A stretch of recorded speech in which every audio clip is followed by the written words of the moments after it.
Voters headed to the polls, and now the results are starting to roll in. From the presidential primaries to the state Senate races and local races, we have you covered with the winners and those close races that we continue to watch for you. Thanks for joining us at noon. I'm Lisa Gonzalez. Let's start off with the results in the presidential primary. President Biden took the Golden State with ease. He swept Super Tuesday in the continental U.S.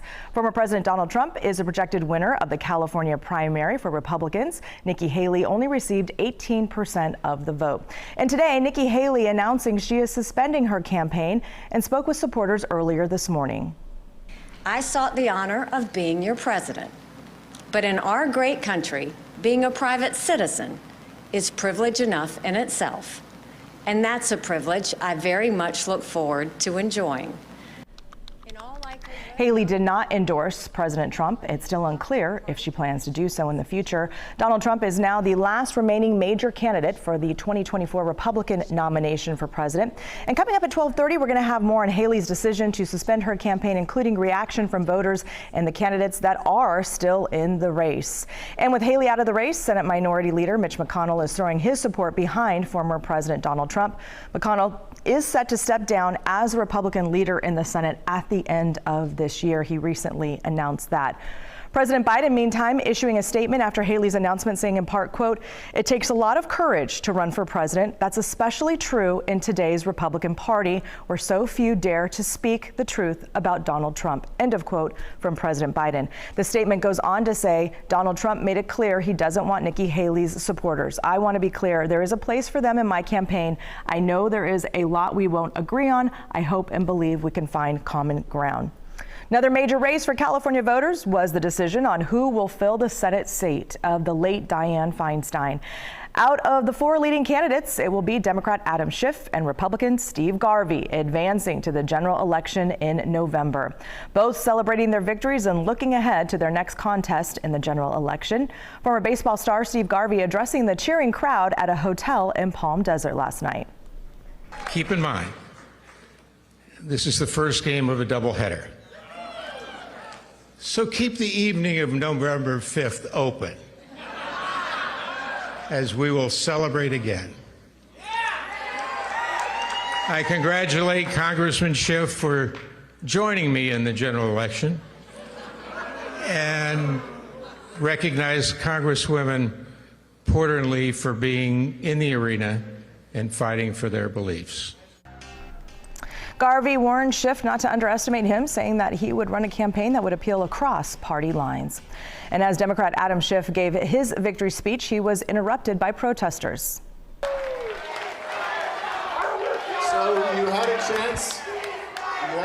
To meet And a scuffle broke out after multiple demonstrators in the crowd chanted loud enough to cause Schiff to stop his speech. Schiff was able to briefly thank his supporters and acknowledge the protesters before leaving the stage. My great gratitude to all of my wonderful supporters. I want to acknowledge the right of our protesters, and I look forward to working with you all and onward to victory in November. Thank you very much, everybody. Again, Schiff and Garvey will now face off in the November election. We're also following the results from the only statewide proposition on the ballot. It is a very tight race on whether to approve Prop 1. The $6.4 billion bond measure would try to expand the state's mental health systems, targeting the unhoused and those struggling with severe mental illness. And in the capital city, voters given the chance to decide on a new mayor, and it's a very close race between the top four candidates. Still, Dr. Richard Pan is narrowly in the lead right now with 24%.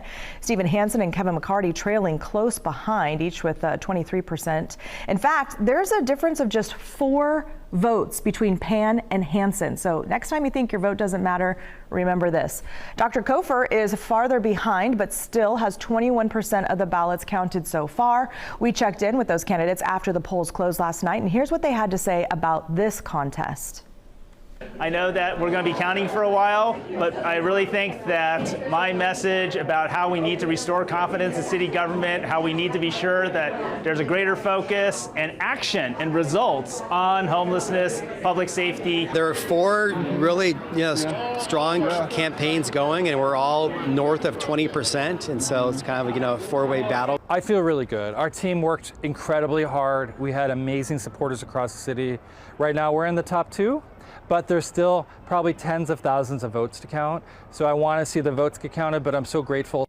I'm feeling cautiously optimistic. I mean, we really knocked doors and made sure, even up until, yesterday, that we were reminding people to turn in their ballots and get out the vote. And moving on now to Measure C, the city of Sacramento is seeking to implement an increase in business taxes that would help reduce the budget deficit the city will face in the next fiscal year. So far, results show the no vote in the lead right now with 61% of the votes. In San Joaquin County, the race for mayor in Stockton, Tom Petty is leading with 35% of the vote. Christina Fugazi has nearly 24% of the vote, and when all of the votes are counted, if no one gets more than 50%, then the top 2 vote getters will face off in November. That's the same in Sacramento as well. In Modesto, incumbent Sue Zwalen is currently leading the mayoral race with 82% of the vote. Sebastian Jones trailing with 10%, and Dewey Bedford Jr. has 8% of the vote right now. Taking a look at Measure D, which would establish Mountain House as California's newest city. The latest results show that people are overwhelmingly voting yes, with 91% of voters saying yes to that. You can see more results and hear from the winners of yesterday's voting on the KCRA3 app, and we're also going to have our coverage with updated results as they come in. You can also find it at kcra.com.